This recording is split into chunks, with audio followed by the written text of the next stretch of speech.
पूरे देश के कर्मचारी पुरानी पेंशन बहाली के लिए प्रयासरत है। कर्मचारियों के द्वारा पूरा प्रयास किया जा रहा है कि जल्द से जल्द पुरानी पेंशन बहाल हो जाए और इसके लिए कर्मचारी हर एक संभव प्रयास भी कर रहे हैं। जैसा कि एनएमओपीएस की तरफ से जो रणनीतियां बनाई गई हैं, लगभग हर एक राज्य में उसके तहत कार्यक्रम किए जा रहे हैं। और इसी कड़ी में देखने को मिला कि मध्य प्रदेश राज्य में भी लगातार ज्ञापन पत्र सौंपने का कार्यक्रम जारी था और पूरे देश के हर एक राज्य में लगभग ये कार्यक्रम किया जा रहा था। कई सारे कार्यक्रम प्रस्तावित है, जिसमें काला दिवस मनाना, जंतर मंतर पे एक बड़ा कार्यक्रम, जागरूकता अभियान, इसी के साथ ज्ञापन पत्र सौंपना सांसदों को, ये सारे कार्यक्रम किए जाएंगे। और सबसे पहला जो कार्यक्रम था ज्ञापन पत्र सौंपने का, वो लगभग हर एक राज्य में पूरा कर दिया गया है। और मध्य प्रदेश राज्य में भी कर्मचारियों ने ज्ञापन पत्र सौंप दिया है सांसदों को और सबका रुख काफी ज्यादा सकारात्मक देखने को मिल रहा है। कर्मचारियों का साफ तौर पर यही कहना है कि उनके द्वारा पूरी तैयारी कर ली गई है कि किस तरह से पुरानी पेंशन को बहाल करवाना है और राष्ट्रीय कार्यकारिणी की तरफ से जो भी आदेश दिए जाते हैं या जो रणनीति बनाई जाती है उसको पूरी तरह से जो कर्मचारी हैं वो लागू करते हैं, उसको पूरी तरह से निभाते हैं। तो अब ये कहा जा सकता है कि बहुत जल्दी आपको देखने को मिलेगा कि जिस तरह से सरकार एनपीएस से यूपीएस पे आई थी, उसी तरह से सरकार अब यूपीएस से ओपीएस पर भी आ जाएगी। क्योंकि जब 2023 का कार्यक्रम हुआ तब देखने को मिला कि एक भारी संख्या में कर्मचारी दिल्ली पहुंचे और इसी कार्यक्रम को देखते हुए सरकार जो उनकी 2005 में एक नई स्कीम आई थी एनपीएस, उसके बदले वो यूपीएस पे आ गई थी। अब ये कहा जा सकता है कि जो अब ये कार्यक्रम होने जा रहा है 2025 में, 2025 के कार्यक्रम को देखते हुए सरकार पुरानी पेंशन भी आ सकती है। और ये जो कार्यक्रम होने जा रहा है ये एक ऐतिहासिक कार्यक्रम होगा। ये सिर्फ किसी एक राज्य का नहीं, किसी देश का नहीं, बल्कि पूरे विश्व का एक सबसे बड़ा आंदोलन होने जा रहा है, सबसे बड़ी रैली होने जा रही है। दिल्ली के जंतर मंतर पे ये कार्यक्रम किया जाना है। फिलहाल आपको बता दें कि मध्य प्रदेश राज्य में ज्ञापन पत्र सौंपने का कार्य कर दिया गया है। लगभग सांसदों को ज्ञापन पत्र सौंप दिया गया है और जिन सांसदों को ज्ञापन पत्र नहीं सौंपा गया है उनके पीए तक ये ज्ञापन पत्र पहुंचा दिया गया है। और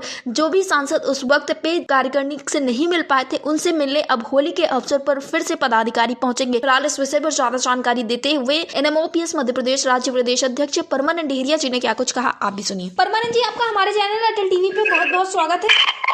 जी धन्यवाद, बहुत बहुत धन्यवाद मैडम जी। परमानंद जी, जिस तरह से देखने को मिल रहा है कि ज्ञापन पत्र सौंपने का जो सिलसिला है वो लगातार जारी है, एनएमओपीएस की तरफ से जो रणनीति बनाई गई थी वो हर एक राज्य में लागू कर दी गई है। जैसा कि बात करें अगर हम मध्य प्रदेश भोपाल की, तो वहाँ पे आप लोगों ने इसके पहले भी ज्ञापन पत्र सौंपा है। तो अभी क्या ये कार्यक्रम वहाँ पे चल रहा है? आप लोगों ने उसके बाद कहाँ पे ज्ञापन पत्र सौंपा, इस बारे में हमें जानकारी दीजिए। जी, हमारे राष्ट्रीय अध्यक्ष जी आदरणीय विजय कुमार बंदी के नेतृत्व में 25 फरवरी से 10 मार्च तक ये ज्ञापन सौंपा जाना था। जो हमारे कुछ माननीय सांसद महोदय जो मिले हमें उनके मुख्यालय में, तो उन तक हमने स्वयं हमारी पूरी प्रतिनिधि मंडल और टीम, प्रांतीय कार्यकारिणी के जो पदाधिकारी थे, राष्ट्रीय और प्रदेश पदाधिकारी और जिला अध्यक्ष के नेतृत्व में हमने ज्ञापन सौंपा। और जो हमारे कुल जो हैं 29 सांसद हमारे लोकसभा के हैं और 11 सांसद महोदय हमारे राज्यसभा के हैं, सभी को हमने ज्ञापन सौंपने का प्रयास किया है। लगभग हमारा 100% अचीवमेंट रहा, पर 100% हम हमारे माननीय सांसद महोदय को उनके हाथों में ज्ञापन नहीं सौंप पाए, क्योंकि वो अपने मुख्यालय से बाहर थे और दिल्ली में थे, कोई भोपाल में थे। तो इसलिए हमने उनके जो कार्यालय था और उनके संबंधित जो पीए थे उनको ज्ञापन सौंपा है। और हमने जब हम सांसद महोदय को नहीं मिल पाए तो उसमें एक नई चीज को हमने डिजाइन किया है कि होली का बड़ा त्योहार आ रहा है, तो हम होली के त्योहार में उनसे मिलने जाएंगे और उनसे चर्चा करेंगे जिनसे हमारी मुलाकात नहीं हुई है कि साहब हम आए थे आपके कार्यालय, हमने ज्ञापन सौंपा आपके पीए को और आपके माध्यम तक वो ज्ञापन पहुंच चुका है और उनको हम होली की बधाई भी देंगे, साथ में ज्ञापन की चर्चा भी करेंगे। जी परमानंद जी, जब आप लोगों ने मुलाकात की सांसदों से तो उनका रुख क्या कुछ देखने को मिल रहा था उस वक्त?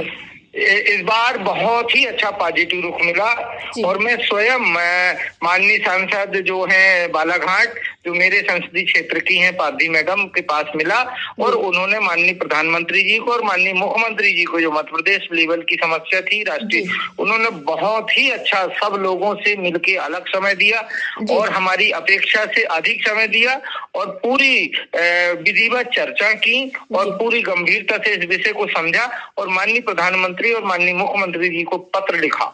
जी परमानंद जी, इस वक्त पे देखने को मिल रहा है लगभग हर एक राज्य में एक कार्यक्रम की और तैयारी की जा रही है, वो है कार्यक्रम 1 मई का। उसके पहले फिलहाल 1 अप्रैल को जो कार्यक्रम है काला दिवस मनाया जाना है, वो तो उसी राज्य भर में मनाया जा रहा है, हर एक राज्य में मनाया जाएगा। लेकिन जो 1 मई को कार्यक्रम होने वाला है वो ऐसा अंदाजा लगाया जा रहा है कि वो सिर्फ देश का ही नहीं बल्कि पूरे विश्व का एक सबसे बड़ा कार्यक्रम होने वाला है और ऐसा कहना राष्ट्रीय अध्यक्ष विजय कुमार बंदू का भी है। तो उसकी तैयारी भोपाल राज्य में किस तरह से चल रही है?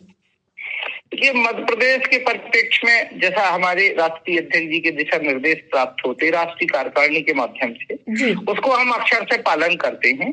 अब हमारा जनसंपर्क जागृति अभियान चलेगा, जो हमारे एनपीएस धारी कर्मचारी अधिकारी हैं, उन तक हम 15 मार्च के बाद उन सभी कार्यालयों में पहुंचेंगे, उन्हें प्रेरित करेंगे और पूरे भारत के 1 करोड़ कर्मचारी अधिकारी 1 अप्रैल 2025 को, जिस दिन कहना चाहिए माननीय प्रधानमंत्री जी यूपीएस लागू कर रहे हैं, हम काली पट्टी बांध के उसका विरोध करेंगे।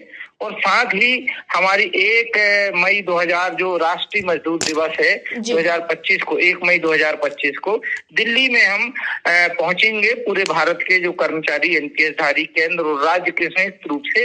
और वहां पहुंचने के बाद में एक बड़ी घोषणा होने वाली है, राष्ट्रीय अध्यक्ष एक बड़ी घोषणा करेंगे पूरे कर्मचारी की सहमति के आधार पे कि अगला हमारा जो आंदोलन का चरण वो ऐसा होगा जिसमें आर पार की लड़ाई करो या मरो की रणनीति बनने की पूरी संभावना ऐसी बन रही है। जी, परमानंद जी, अटल टीवी से जुड़ने के लिए धन्यवाद।